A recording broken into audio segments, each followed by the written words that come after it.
èdè àìyedè láàrin Atiku, Obi àti Duke nítorí Tinubu. Lára ohun tí kì í jẹ́ kí àwọn ẹgbẹ́ alátakò ṣe àṣeyọrí ní Nàìjíríà nígbà tí wọ́n bá ń fẹ́ lé ìjọba tó wà nípò lọ náà ló ti tún ṣẹlẹ̀ láàrin àwọn olùdíje ẹgbẹ́ òṣèlú ńláńlá mẹ́ta tó ń takò ààrẹ Bọ́lá Ahmed Tinubu yìí o. Atiku Abubakar ti ẹgbẹ́ ADC, Peter Obi ti ẹgbẹ́ NDC àti Donald Duke ti ẹgbẹ́ PRP. Àwọn mẹ́tẹ̀ẹ̀ta ni wọ́n ti lérí léka pé kò sí ohun tó dáa jù fún gbogbo ọmọ orílẹ̀-èdè yìí ju kí àwọn gbàjọba kúrò lọ́wọ́ Tinubu lọ nítorí kò ṣe ìjọba náà dáadáa. Ṣùgbọ́n yàtọ̀ sí pé ìpàdé tí wọ́n fẹ́ ṣe láti fa ẹnìkan ṣoṣo kalẹ̀ nínú gbogbo wọn láti kojú Tinubu há sí para, ọ̀rọ̀ míì ti tún jáde tó dá èdè àìyedè sílẹ̀ láàrin wọn. Ọ̀rọ̀ owó ìrànlọ́wọ́ tí ìjọba Nàìjíríà máa ń san fáwọn oníṣòwò epo bẹntiróòlù tí wọ́n ń gbé epo wá sílẹ̀ yìí láti òkè òkun tí wọ́n ń pè ní sọ́bsidì ni. Owó má jẹ́ kí n ṣòwò jẹ gbèsè tíjọba máa ń san tàbí owó ìrànlọ́wọ́ lórí ọ̀rọ̀ owó epo. Láti ọdún 1973 ni wọ́n ti bẹ̀rẹ̀ owó náà ní sísan kí ìjọba Olúṣẹ́gun Ọbásanjọ́ tó sọ kinní náà dòfin ní 1977. Àmọ́ nígbà tí Tinubu dé ní ọjọ́ 29 oṣù karùn-ún May 29, 2023, iṣẹ́ àkọ́kọ́ tó ṣe ni láti yọ kinní náà dànù. Ó ní òun kò ní sanwó má jẹ́ kí n ṣòwò jẹ gbèsè kankan tí àwọn ìjọba tó kù ti ń san fáwọn tí wọ́n ń gbé epo bẹntiróòlù nítorí jìbìtì ni. Ohun tó wá ṣẹlẹ̀ ni pé kí Tinubu tó ṣe èyí nígbà tí wọ́n ti ń ṣe kàmpéènì, Atiku Abubakar sọ bẹ́ẹ̀ nínú oṣù keje ọdún 2022. Ó ní tí òun bá fi lè gbàjọba Nàìjíríà, ohun àkọ́kọ́ tí òun yóò ṣe ni láti yọ owó ìrànlọ́wọ́ tíjọba ń san yìí nítorí kinní náà kò níṣẹ́ gidi kan tó ń ṣe. Nígbà tó sì tún di inú oṣù kejìlá ọdún náà gan-an, ó ní òun tún ń sọ òun sì ń tún un sọ pé tí òun bá fi lè di ààrẹ, ìyẹn òun Atiku, lára iṣẹ́ àkọ́kọ́ òun ni láti yọ owó májẹ̀ńṣòwò jẹ gbèsè yìí dànù.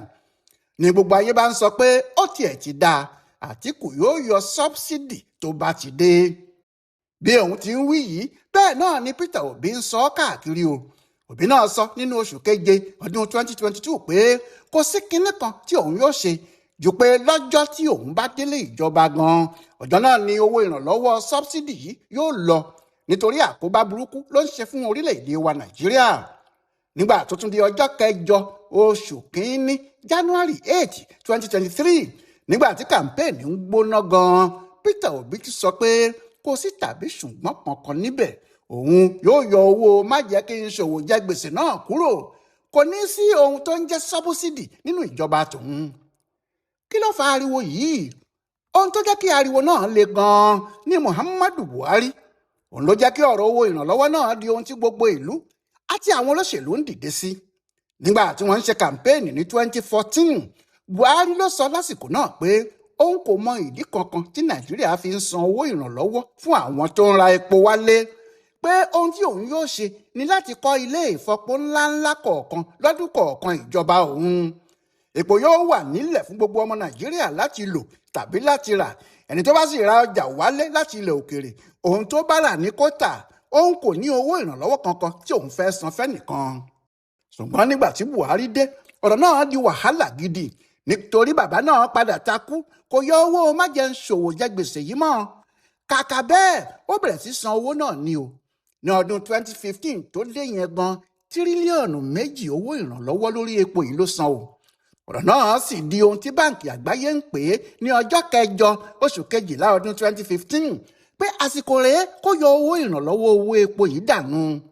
Nígbà tó sì di ọjọ́ kẹwàá oṣù kejìlá yẹn náà gan-an, Tinubu fúnra ẹ̀ ní kí Buhari yọ owó tí wọ́n ń san fún àwọn tí wọ́n ń ra epo wọlé láti ilẹ̀ òkèèrè.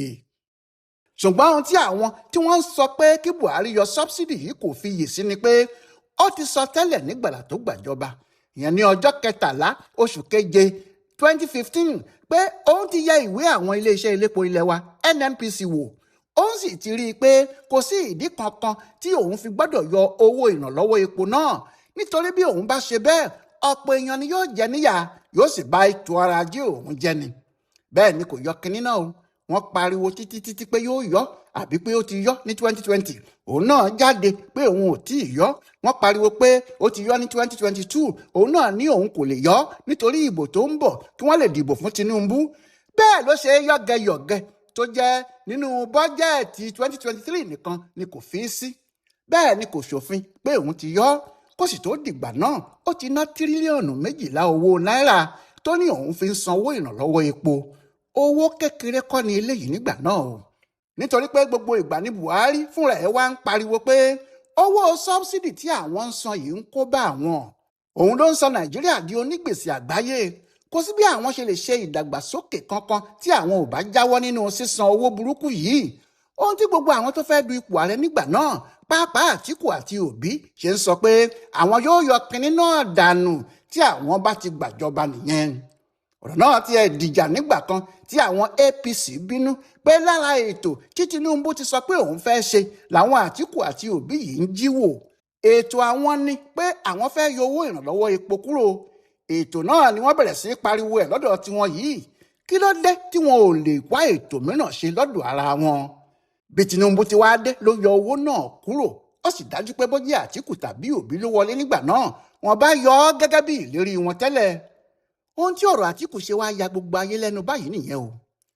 Ìdí ìyanu ni pé Atiku sọ lọ́sẹ̀ tó kọjá yìí pé òun yóò dá owó májẹ̀ńṣòwò jẹ gbèsè yìí padà. Òun yóò máa san owó ìrànlọ́wọ́ náà fún gbogbo àwọn oníṣòwò epo bẹntiró. Gbogbo ayé ló kọ ha. Èwo ni Atiku tún gbédè yìí?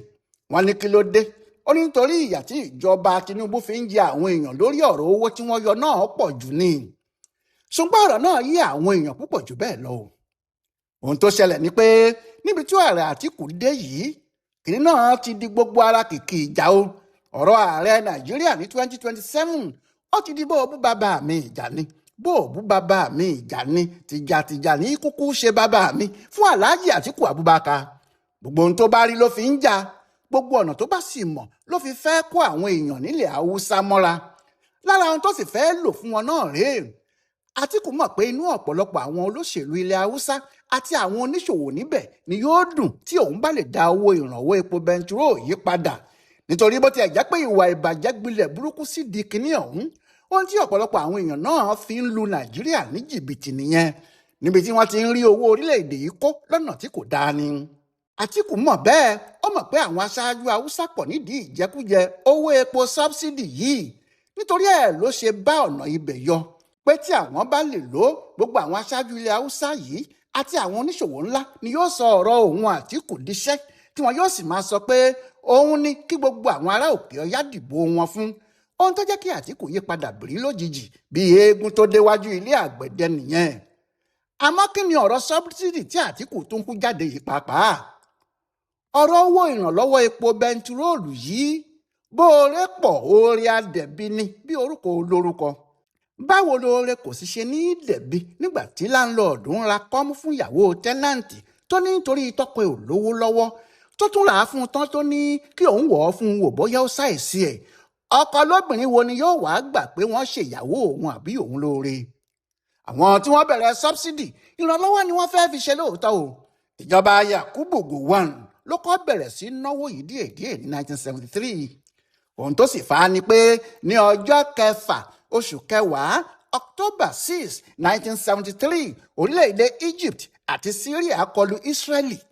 Ní ogun burúkú bá bẹ̀rẹ̀ láàrin gbùngbùn ìlà oòrùn àgbáyé Middle East. Ogun náà kan Amẹ́ríkà, ó kan Soviet Union ìgbà náà, ó sì kan gbogbo ilẹ̀ Lárúbáwá pátá. Ní àjọ tó ń rí sí títà àti rírà epo bẹntiróòlù kárí ayé OPEC bá ní àwọn ò ní ta epo fún gbogbo orílẹ̀-èdè tó bá ń ṣe àtìlẹ́yìn fún Israeli tàbí tó ń bá wọn ṣe. Bí epo bẹntiróòlù ṣe gbé owó lórí kárí ayé rèé. Nígbà tó sì jẹ́ pé Nàìjíríà ń ra epo wọlé láti òkè òkun ni tí wọ́n ń lò. Owó epo tí wọ́n ń rà lọ sókè gan ni. Àwọn Gowon wá ní wọn ò lè jẹ́ kí wọ́n máa ta epo náà níye tí wọ́n ń rà á yẹn o. Ìnira ni yóò mú bá ọmọ Nàìjíríà. Níbẹ̀ ni wọ́n ti pinnu pé nínú owó epo tí àwọn náà bá tà sí ọjà àgbáyé kí wọ́n máa yọ díẹ̀díẹ̀ láti fi ran àwọn oníṣòwò epo àti ọmọ Nàìjíríà lọ́wọ́.